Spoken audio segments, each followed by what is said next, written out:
हर 16 minute में हमारी country में किसी न किसी लड़की का रेप हो रहा होता है। एंड इवन रिपोर्ट के हिसाब से rape is the fourth most common crime against women in India. मतलब आप समझ रहे हैं कि अब ये क्राइम हमारी सोसाइटी में एक आम क्राइम माना जा रहा है। और आपको क्या पता है कि डेली एवरेज में रेप केसेस कितने होते हैं? 86 डेली केसेस होते हैं इंडिया। हैदराबाद में नाबालिग लड़की से गैंगरेप के सभी 5 आरोपियों को पुलिस ने गिरफ्तार कर लिया है। गुजरात में गोधरा कांड के बाद 2002 में बिल्किस बानो सामूहिक बलात्कार मामले में उम्र कैद की सजा पाए सभी 11 दोषी सोमवार को गोधरा उप कारागार से रिहा हो गए। दरिंदे ने महिला के साथ रेप करने के बाद उसके प्राइवेट पार्ट पर लोहे की रॉड से कई बार हमला किया। एक बेहद दुखद और दिल दहला देने वाली खबर आ रही है दिल्ली से।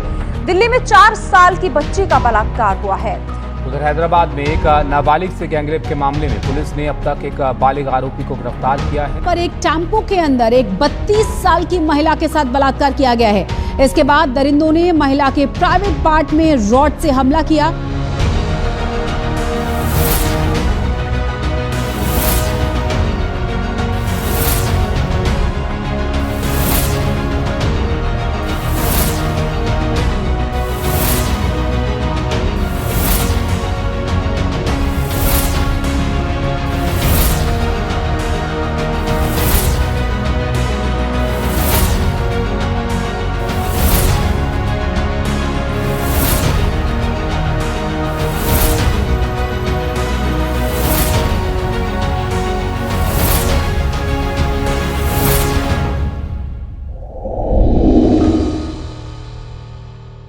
हेलो दोस्तों, मेरा नाम सरवत नियाजी और आज हम बात करने वाले हैं इंडिया में बढ़ते हुए रेप केसेस और उन केसेस के बारे में जिसने पूरे इंडिया को हिला दिया और उन कंट्रीज के बारे में जहां पर रेप केसेस की पनिशमेंट को देख के लगता है कि इंसाफ आज भी जिंदा है। एक्चुअली ये जो रेप वर्ड बना है वो बना एक लैटिन वर्ड से रैपियो।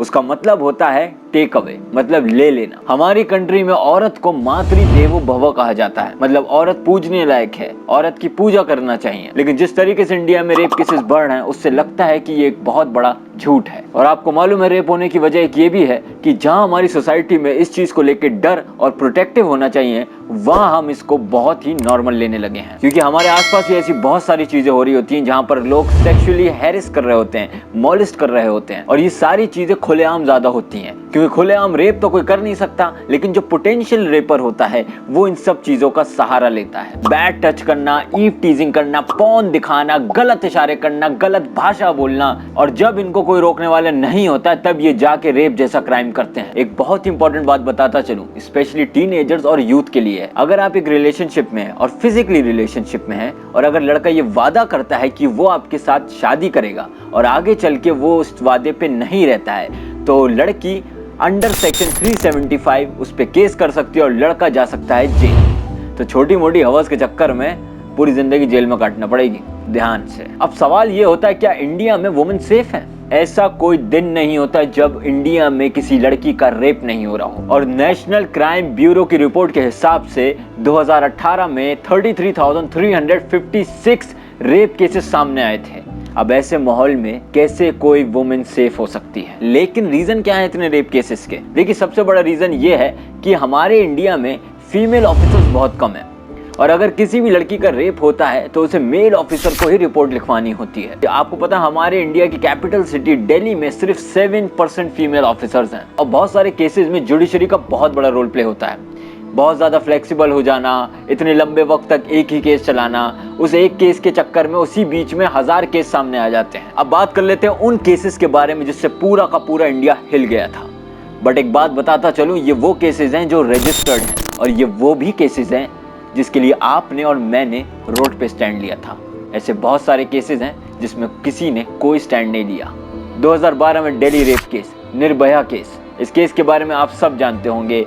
आपने और मैंने, हम सब ने इस चीज के ऊपर स्टैंड लिया था, कैंडल मार्च निकाली थी और यही गुस्सा देख के पब्लिक का जुडिशरी ने फैसला लिया था कि 4 लोगों को फांसी होगी और एक नाबालिग होने की वजह से सिर्फ 3 साल की जेल होगी। 2013 मुंबई रेप केस, एक 22 साल की फोटो जर्नलिस्ट का 5 लड़कों ने रेप किया और जब ये खबर फैली कि मुंबई के शक्ति मॉल में एक लड़की का रेप हुआ है तो लोग सड़कों पे उतरे और उन्होंने प्रोटेस्ट किया। फिर 8 महीने तक ये केस चला और उसके बाद फैसला ये आया कि 4 लोगों को उम्र कैद होगी और एक नाबालिग होने की वजह से जुवेनाइल भेजा जाएगा। अच्छा, ये नाबालिग वाला सिस्टम समझ में नहीं आता है मुझे। जिस इंसान को ये अकल है कि रेप कर रहा है वो किस बात का नाबालिग, कैसे नाबालिग। 2015 में रंगघाट केस, ये वो केस है जिसने भी सुना हैरान हो गया कि ऐसा कैसे कोई कर सकता है। वेस्ट बंगाल में एक स्कूल जीसस एंड मैरी, उस स्कूल के अंदर 6 लोग घुसे चोरी के लिए और उन्होंने चोरी भी कर ली। लेकिन जब वो लोग वहां से चोरी करके भाग रहे थे तभी उनकी नजर पड़ती है एक 72 साल बुढ़ी औरत पे और उनको देखते हैं वो और उनका रेप कर देते हैं। इससे एक बात तो साबित हो गई है कि कपड़े और उम्र मैटर नहीं करती है, रेपिस्ट के दिमाग में गंदगी होती है। डेल्टा मेहगवाल रेप केस, 17 साल की लड़की का रेप किया और उसको हॉस्टल के टैंक में डाल के मार दिया। उन्नाव रेप केस, जिसमें एक BJP x member Kuldeep Singh ने 17 साल की लड़की का रेप किया और सोने पे सुहागा। तो देखिए, उस लड़की के फादर ने जब कंप्लेंट लिखवाई तो उसको जेल में ही मार दिया गया। अजीब इंसाफ है। जब ये खबर फैली तो कुलदीप सिंह को बीजेपी ने सस्पेंड कर दिया। ये कुछ केसेस हैं जो मैंने आपको बताए हैं, लेकिन ऐसे बहुत सारे केसेस हैं जो डर की वजह से कंप्लेंट तक नहीं लिखवाते हैं। कुछ सोसाइटी के डर की वजह से तो कुछ सिस्टम के डर की वजह से। अब बात कर लेते हैं उन कंट्रीज के बारे में जो रेप की पनिशमेंट को बहुत ज्यादा सीरियस लेते हैं। चाइना में रेप केस की सजा सीधा मौत है। मेडिकल रिपोर्ट में प्रूव होने के बाद कोई ट्रायल नहीं होता है, कुछ नहीं होता है, सीधा मौत दी जाती है। इराक में रेपिस्ट को मैदान में खड़ा किया जाता है और वहां की पब्लिक उसे पत्थर मारती है और जब तक वो मर नहीं जाता है तब तक उसे पत्थर मारे जाते हैं। अफगानिस्तान में 4 दिन के अंदर रेपिस्ट को सर में गोली मार के मार दिया जाता है। नॉर्थ कोरिया में भी सेम होता है कि सर में गोली मारी जाती है रेपिस्ट को और वहीं के वहीं ढेर कर दिया जाता है। सऊदी अरेबिया में सर काट दिया जाता है। यूएई में भी रेप की सजा सीधा मौत है। इजिप्ट में रेपिस्ट को चौराहे पे फांसी दी जाती है जिससे वहां की पब्लिक देखे और ऐसा करने से डरे। इंडिया में बहुत ज्यादा गंभीर केस आता है तो मौत की सजा सुनाई जाती है, लेकिन नॉर्मल केसेस में सिर्फ 14 साल की सजा है। अब रेप तो रेप ही है, इसमें नॉर्मल या गंभीर क्या। लेकिन इंडिया में जब पब्लिक आक्रोश दिखाती है, प्रोटेस्ट करती है तो जुडिशरी पे प्रेशर पड़ता है। इसी वजह से वो रेपिस्ट को मौत की सजा सुनाते हैं। लेकिन जिसमें पब्लिक ऐसा कुछ नहीं करती और नॉर्मल तरीके से बिहेव करती है सोसाइटी, उसमें रेपिस्ट को इतनी बड़ी सजा नहीं मिलती है। और यहाँ तक कि वो वाला केस कब तक चलता रहता है ये किसी को भी आइडिया नहीं है। लेकिन आप सोच रहे होंगे कि हमारी कंट्री में भी इसी तरीके की सजा होना चाहिए, सीधा मौत। लेकिन मैं आपको बता दूं इसमें एक बहुत बड़ा लूप होल है। इस पनिशमेंट के अंदर ज्यादा चांसेस है कि मर्दों के साथ, मेल्स के साथ नाइंसाफी हो सकती है। मान लीजिए कोई रिलेशनशिप में एक औरत झूठा इल्जाम लगा दे किसी आदमी के ऊपर, और रिलेशनशिप हो या ना हो, एक औरत किसी भी आदमी पे इल्जाम लगा दे बदला लेने के लिए, कोई आपसी रंजिश में कि इसने मेरा रेप किया है, और अगर सजा मौत है तो औरत इस लॉ का बहुत अच्छे से गलत फायदा उठा सकती है। बट अगर हम दूसरी तरफ देखें, जो सोने पे सुहागा, सजा तो बहुत दूर की बात है। जो लोग रेपिस्ट साबित हो चुके हैं कि उन्होंने रेप किया है,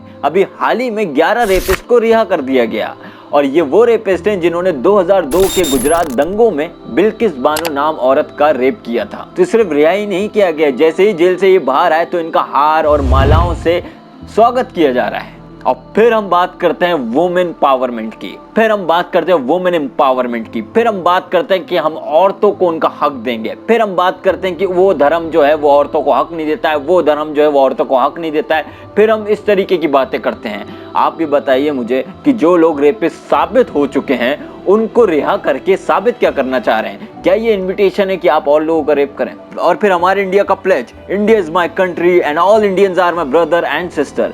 भारत हमारा देश है और सारे भारतवासी भाई बहन हैं। लगता है कहीं ये जस्टिफाइड है?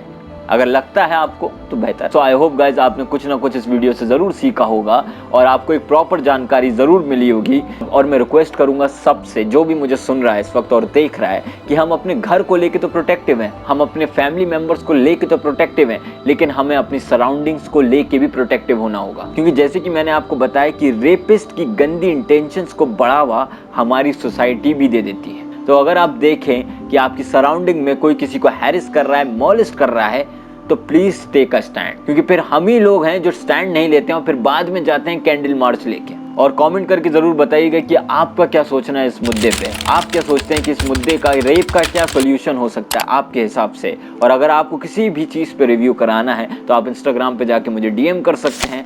मैं जिसका भी रिव्यू लूंगा उसका नाम ले दूंगा। तो प्लीज़ मेक श्योर कि आप इस चैनल को सब्सक्राइब करें, लाइक कर दें वीडियो को और जितना हो सकता है शेयर करें। बहुत बहुत शुक्रिया, आपने अपने कीमती वक्त में से वक्त निकाल के इस वीडियो को देखा।